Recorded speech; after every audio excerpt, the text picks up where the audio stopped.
एक ब्रेकिंग बातमी येते। मुख्यमंत्री एकनाथ शिंदे यांच्या उपस्थितीमध्ये आज छत्रपती संभाजीनगरमध्ये विभागीय आयुक्तांचं मराठवाड्यातील सगळ्या जिल्हाधिकाऱ्यांची महत्त्वाची बैठक होणार आहे आणि आज दुपारी 3 वाजता छत्रपती संभाजीनगरमधील विभागीय आयुक्त कार्यालयात ही बैठक होत असून या बैठकीमध्ये मराठवाड्यातील दुष्काळ सदृश्य परिस्थितीची आणि भीषण पाणी टंचाईवर प्रामुख्याने चर्चा होणार आहे। तर या बैठकीमध्ये दुष्काळ सदृश्य परिस्थितीचा आढावा घेऊन तात्काळ मदत कशी आणि कोणती करावी याचं देखील नियोजन करण्यात येणार आहे। जनावरांना लागणारा चारा पुरवठा या संदर्भात सुद्धा बैठकीमध्ये चर्चा होणार असल्याची माहिती मुख्यमंत्री कार्यालयाने दिली आहे। आणि या संदर्भात आपण अधिक अपडेट जाणून घेऊयात। आमचे प्रतिनिधी उदय जाधव आपल्या सोबत आहेत।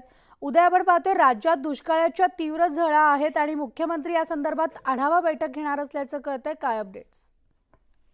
राज्यामध्ये विशेषतः मराठवाड्यातील जिल्ह्यांमध्ये मोठ्या प्रमाणात दुष्काळ सदृश्य परिस्थिती आहे। अनेक ठिकाणी भीषण पाणी टंचाई निर्माण झालेली आहे। अनेक गावं ताणलेली आहेत आणि पाण्यासाठी वणवण जी आहे सर्वसामान्य नागरिकांना करावी लागत आहे।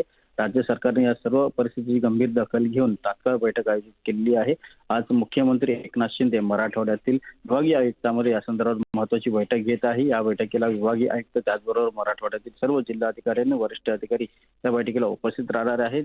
दुष्काळी भाग कोणता आहे, कोणती गावं आहेत, किती नागरिक आहेत, एकूण त्यांना कशा प्रकारे पाणी टंचाई निर्माण होते आणि त्याचबरोबर तिथे पाणी टंचाई दूर करण्यासाठी तात्काळ पाणी पुरवठा कसा पुरवला जावा या संदर्भातलं सगळं नियोजन जे आहे ते आज या बैठकीत ठरवलं जाणार आहे। त्याचबरोबर जे जनावरं आहेत, पाळीव जनावरं आहेत, त्यांना देखील चारा जो आहे तो अपुरा पडत आहे। त्यांची उपासमार होऊ नये यासाठी देखील चारा पुरवण्याचं जे नियोजन आहे ते देखील या बैठकीत ठरवलं जाणार आहे। एकूणच लोकसभा निवडणुकीचे इकडे वारे वाहताना आपल्याला पाहायला मिळतं। लोकसभा निवडणुकीच्या दरम्यान देखील मुख्यमंत्री एकनाथ शिंदे यांनी या दुष्काळ परिस्थितीचा आढावा घेतला होता। मात्र लोकसभा निवडणुकीची आचारसंहिता जी आहे ती कुठेतरी अडथळा निर्माण होते आणि या संदर्भात राज्य निवडणूक आयोगाला देखील मुख्यमंत्री एकनाथ शिंदे यांच्याकडनं एक प्रस्ताव जाणार आहे की थोडीशी शिथिलता देण्यात यावी। राज्यातील सर्व 5 टप्प्यातील जे मतदान जे आहे ते पार पडलेलं आहे, त्यामुळे आता थोडी शिथिलता दिली तर तात्काळ मदत जी आहे राज्य सरकारला ती ग्राउंडवरती करता येईल। त्या दृष्टिकोनातून आज महत्त्वाचे निर्णय जे आहेत मुख्यमंत्री एकनाथ शिंदे यांच्याकडनं घेतले जाणार आहेत। विभागीय आयुक्तांमध्ये आणि त्यामुळे या बैठकीतले सगळे अपडेट्स घडामोडी जे आहेत त्या तुमच्याकडनं जाणून घेत राहू। तुर्तास धन्यवाद।